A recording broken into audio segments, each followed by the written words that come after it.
SSC ২৬ ব্যাচের শিক্ষার্থীরা, শিক্ষামন্ত্রীর কারণে তোমাদের পরীক্ষার খাতায় দেখা হচ্ছে না, এমনকি তোমাদের ফল প্রকাশেরও বিলম্বনার শঙ্কা রয়েছে, অর্থাৎ দেরিতে রেজাল্ট প্রকাশ করা হতে পারে শিক্ষামন্ত্রীর বেশ কিছু কার্যকলাপের কারণে। মূলত শিক্ষামন্ত্রীর এখানে হুঙ্কারের কথা বলেছে। হুঙ্কার মানে তিনি তো তোমাদের যে পরীক্ষার মূল্যায়ন, যে খাতা দেখা, সেটা নিয়ে শিক্ষকদেরকে তো বেশ কয়েকবার বিভিন্ন ভাবে থ্রেট দিয়েছেন, হুঙ্কার দিয়েছেন, এটা করব সেটা করব, যার কারণে এখন শিক্ষকরাই বেঁকে বসেছে। আজকে তোমাদেরকে আমি একটু দেখাই দেই কি কি বলেছে শিক্ষকরা তোমাদের খাতা দেখা নিয়ে। তোমাদের খাতা দেখা এটা বেশ বড়সড় গ্যাঞ্জামে রূপান্তরিত হচ্ছে ডে বাই ডে। যেটা আমরা এখানে দেখতে পাচ্ছি, এখানে তারা কি বলেছে আমি তোমাদের একটু পয়েন্ট করে করে বুঝাই দেই। বলেছে এসএসসি পরীক্ষার খাতা দেখা এবং ফল প্রকাশের দেরিতে সংখ্যা তৈরি হয়েছে। দেরির সংখ্যা সম্মানী না বাড়িয়ে শুধু পরীক্ষকের সংখ্যা বাড়ানো হয়েছে, অর্থাৎ খাতা দেখার ক্ষেত্রে যে সম্মানী সেটা বাড়ানো হয় নাই। এই একটা পয়েন্ট। তার সাথে তারা এখানে বলেছে যে শিক্ষকদের দিয়ে ঘন ঘন করার কথা বলছে শিক্ষামন্ত্রী। খাতা দেখা অবহেলা হলে শাস্তি ইত্যাদি, শাস্তির কথা মূলত মেইন কথা। কারণ যদি কোনো শিক্ষক খাতা দেখতে গিয়ে আপত্তিকর কোনো কিছু করে তার বিরুদ্ধে ব্যবস্থা নেওয়া হবে, এটাই বলছে তারা। তার সাথে এখানে বলছে যে কিন্তু বহুকাঙ্ক্ষিত বদলি কার্যকর এখনো হয়নি, উৎসব ভাতা বাড়েনি, শুধু করার কথা। এমন প্রেক্ষাপটে বারবার তাগিদ দেওয়ার পরও এসএসসির বাংলা প্রথম পত্রের, এই যে মনে রাখো, বাংলা প্রথম পত্রের খাতা মূল্যায়নে সাড়া মিলছে না। মানে এখনো বাংলা দ্বিতীয়, ইংরেজি ফার্স্ট সেকেন্ড ওগুলো তো খাতা বিতরণ করবে, এখনই বাংলা ফার্স্ট পেপারের খাতা নিয়ে সমস্যা হচ্ছে।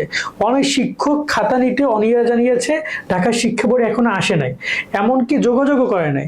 শত শত বস্তা খাতা বস্তাবন্দি অবস্থায় পড়ে রয়েছে ঢাকা শিক্ষা বোর্ডের অফিসে। খেয়াল করো, এই যে অফিসে বস্তার বস্তা, এখানে কিন্তু একজন দুজন শিক্ষার্থী না, গতকালকে দেখলাম প্রায় 300-200 কাছাকাছি শিক্ষক পরীক্ষা খাতা নেয়।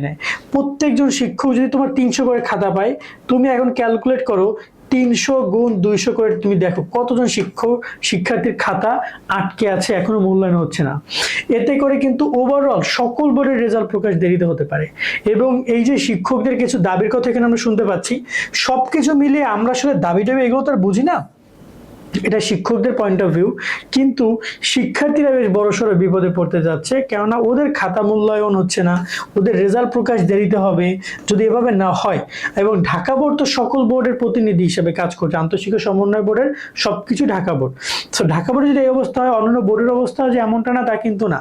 তো এই জায়গায় এমনটা কিন্তু আমরা কোনো সময় আশা করি না। এখন কথা হচ্ছে যে শিক্ষামন্ত্রী বিষয়টাকে কিভাবে সমাধান করবেন তিনি ভালো যাবেন। তবে আমরা রিকোয়েস্ট করছি যে পরীক্ষার খাতাগুলো সঠিকভাবে মূল্যায়ন করতে হবে। আপনি শিক্ষক পাচ্ছেন না তাই এখন যাকে তাকে দিয়ে আবার মূল্যায়ন করায়েন না স্যার। আবার একজন শিক্ষার্থী কিন্তু 3টা বছরের ভবিষ্যৎ এখানে, 2টা বছরের সে পরিশ্রম এখানে, এবং তার সামনে ভবিষ্যৎ এই খাতার উপর নির্ভর করে। সো অবশ্যই সঠিকভাবে মূল্যায়ন আপনি কাইন্ডলি করবেন, এবং রেজাল্টও দ্রুততার সহিত সঠিক সময় প্রকাশ করার অনুরোধ আমরা করছি। এটা ছাড়া তো কোনো কিছু করার নাই। তবে ইন ফিউচারে বেশ কিছু প্রবলেমে তোমরা পড়তে পারো।